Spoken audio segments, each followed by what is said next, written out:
Welcome to Core's Itemization System Presentation of Concept video. Now, you might have noticed that I said presentation of concept, and that is important. This video is the starting point for implementing and testing Core's itemization system.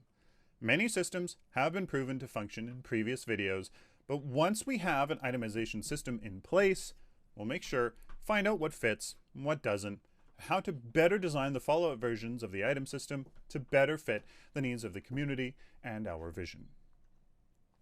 The current plan for the itemization system revolves around what we are calling artifacts.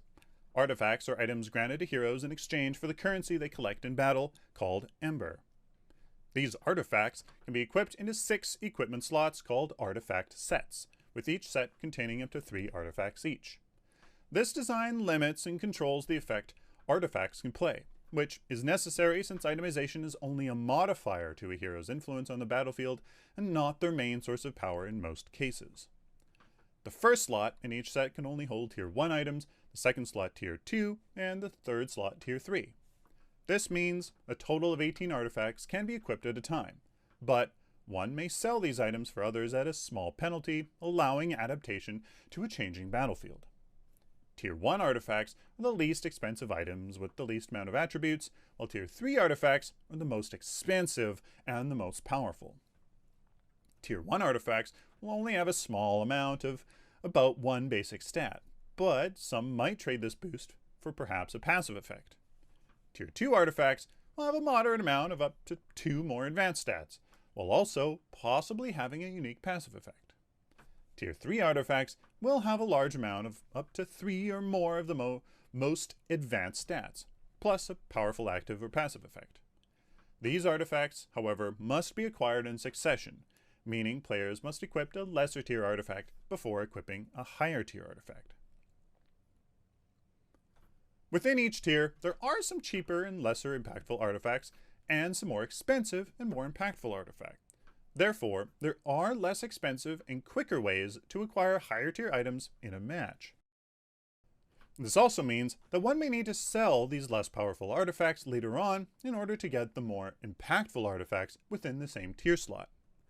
This results in a dynamic built into the item system, where players decide on how cost efficient they want to be throughout a match and how and when they want to achieve full build. There will be many artifacts grouped into categories of similar design and purpose. These categories are called disciplines and have 2 unique mechanics within the equipment system. First, each discipline contains items that suit a certain playstyle and gameplay role. Any artifact can be acquired by any hero. Dread has attributes and effects meant to empower basic attacks for attack damage carries and attack damage assassins. Malenk is meant to empower ability damage, mainly for ability-based carries and ability damage assassins. Mystery is meant to empower ability-based attacks and increase the regenerative capabilities of high-damage mages and long-range casters. Asher is meant to provide crowd control reduction, cooldown reduction, and other utility effects like stasis or invulnerability for supports and any other player that wants it. And finally, Fortitude is meant to empower health and armor stats for tanks, bruisers, and anyone who needs extra sustain. The second mechanic for disciplines involves the equipment system. Artifact sets can be filled with artifacts from any disciplines, but if 3 artifacts of the same discipline are equipped into artifact set, players are then allowed to equip a discipline stone. Discipline stones grant a small amount of advanced attributes, and players can choose one of many discipline stones to be connected to an artifact set at no cost. Doing this, however, incurs a greater selling penalty if you sell an artifact in a completed set, and changing sets with a discipline stone equipped will remove the stone.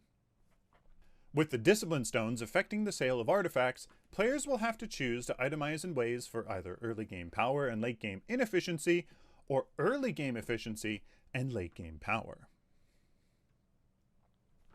In Core, your ability to be as flexible as you want based on your own decisions is paramount to the philosophy behind the itemization system. All items will be available to every player within a match, regardless of the hero they are playing or their account progression. That means No building up a collection of artifacts over time. You get access to every item from the very first game. All players will also have access to the exchange when back at base as the item store. This allows players to exchange the ember they have collected for any artifact of any discipline at any point, while also allowing them to sell and swap artifacts they already have. You will have ultimate control over how you build your hero with artifacts and how you define your influence on the battlefield. Another form of itemization exists in more temporary and less impactful items called consumables.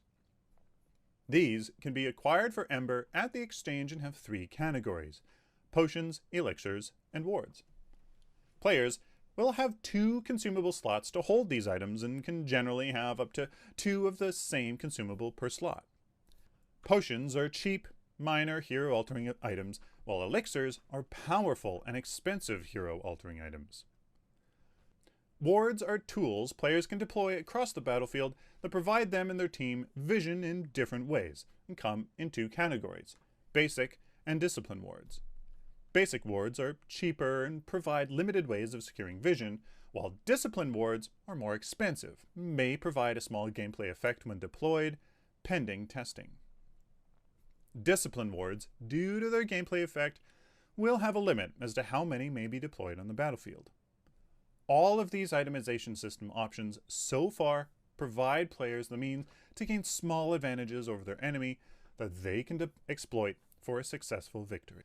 Artifacts have 3 ways of empowering heroes: through stat boosts, passive effects, and active effects. Stat boosts affect things like health and damage.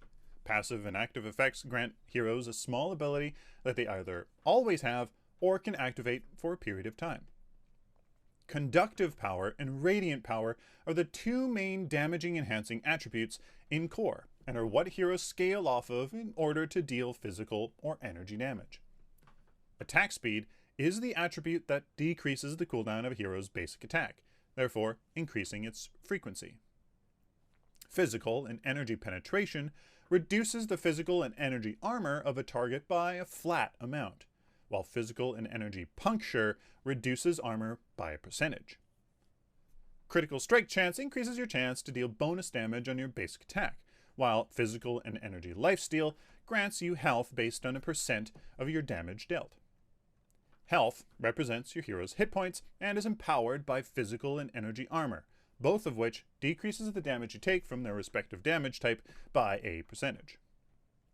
Mana is the main resource most heroes consume to use abilities, while mana and health regeneration increases the rate at which health and mana regenerate over time.